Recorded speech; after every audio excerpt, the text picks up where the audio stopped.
complete one. Take 6. How could I dance? She'll dance. I'll never dance.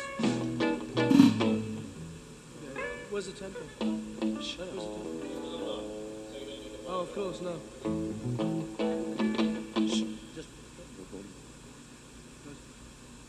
1, 2, 3, 4.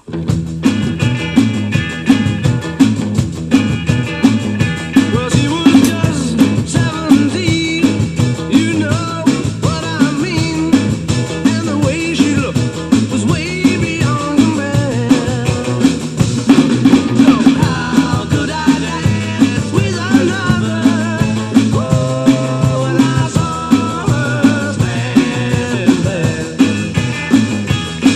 Well, she looked at me, and I could see that before too long I'd fall in love with her.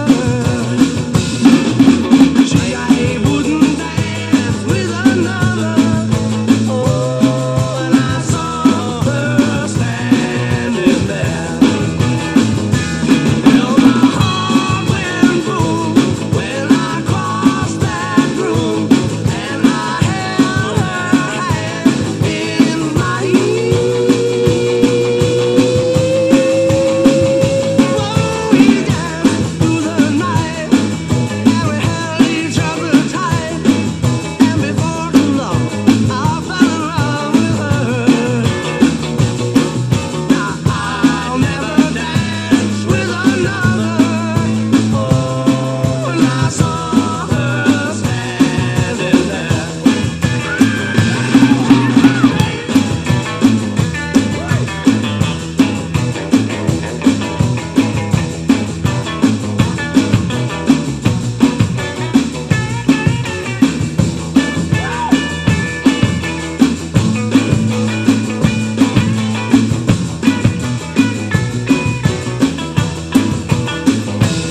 Well, my heart went boom when I crossed that room, and I held her hand in mine.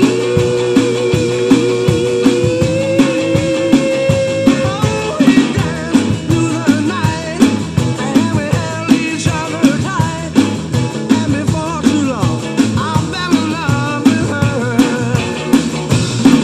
Now I'll never dance with another. Oh, since I saw her standing there. Oh, since I saw her standing there. Oh, since I saw her standing there.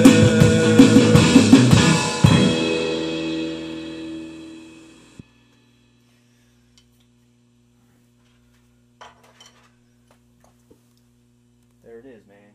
That is a outtake version of I Saw Her Standing There. That is takes 6 and 10, taken from this box set. This is the Lost Abbey Road tapes.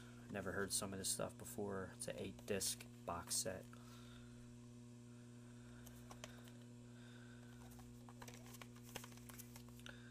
Not sure who's responsible for putting this out, but I found it online, Amazon, for like 20 bucks. Picked it up. Pretty awesome. And then again, I Saw Her Standing There, originally titled 17, but I guess that was kind of a weird title. Not even 18, 17. So originally taken from the Please Please Me album, released in March 1963. There's the newly remastered edition of Please Please Me. Speaking of please go on my playlists and my channel and subscribe if you like classic rock stuff like the Beatles. And if you go on my playlists, I have a bunch of guitar improv covers. I have a lot of my favorite bands and artists on guitar and drums. It's still in the process of being made, my channel, but I do have a fair amount of good stuff up there if you want to check it out. So yeah, Please Please Me, great album. Beatles debut, and I used the Beatles collection book as a reference. If you listen to some of the fills on that particular version, it's a little bit different, a little more busy on this version compared to the version that was the final take and mix version on the album Please Please Me. So it's kind of hard for me to memorize all the fills and licks on that particular version, but again, I try to do these improvs in regards to the Beatles and Ringo Starr, or even the guitar stuff I do. I try to do it in the style of, for example, Ringo Starr, but I also like to add my own kind of touch to it as well, magic touch, that is, and you know, I kind of like to do my own style or do my own fills, but also do it in the style of Ringo Starr, for example, to keep it more authentic. I don't want to overplay it or underplay it either, so I hope you appreciate it. So here it is, the drum collection, Beatles book, and if you go to page, this is the manuscript, note for note, drum recorded versions by Ringo Starr for a nice set of songs here, and I Saw Her Standing There is in this book on page 70. I Saw Her Standing There in 4/4, note for note. Again, I try to do it as close as possible, but also in my own style of playing as well. And if you read the information and description, I'm basing the information off of the complete Beatles recording sessions book, the official Abbey Road years from 1962, which was the start of Please Please Me to the Beatles' Let It Be album.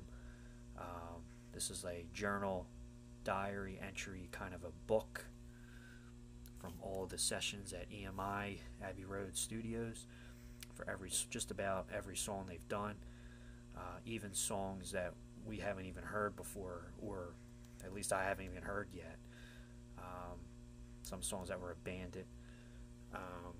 Goes day by day, time in the studio, what studio, how long they were in the studio, their shift of either recording, overdubbing, editing, or mixing.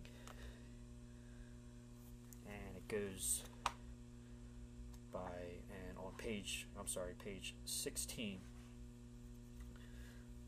is the start of the Please Please Me album sessions. Here's some cool pictures from the session during the Please Please Me session. Ringo with his premier mid-late 50s root beer wrap mahogany kit.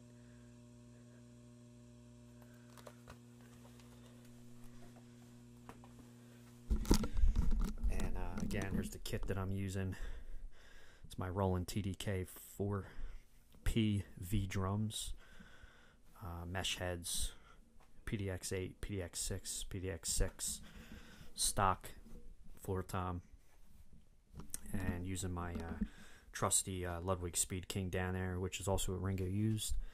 And sometimes I use my Ludwig Classic Maple 14-inch floor tom in the famous black oyster pearl finish with a Remo silent stroke head. And there's Ringo's early first Beatles bug logo seen on the Premiere kit, and the Ringo Starr logo seen on his Premiere kit, used with Roy Storm and the Hurricanes, and also with the Beatles. Cool.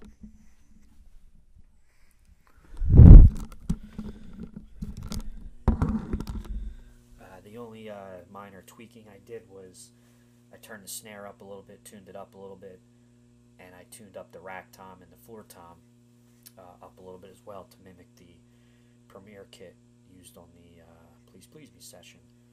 And I lowered the bass drum tuning a little bit just to kind of get a nice little boom to it. Turned the volume down just a little bit. Again, Ringo Starr said on the one of the late night shows recently, this past September 2021. He said that in the early days there was no bass drum on early Beatle recordings because the BTR tape machine, I guess, didn't pick up the bass drum very well, or they didn't have enough tracks for a bass drum for a microphone.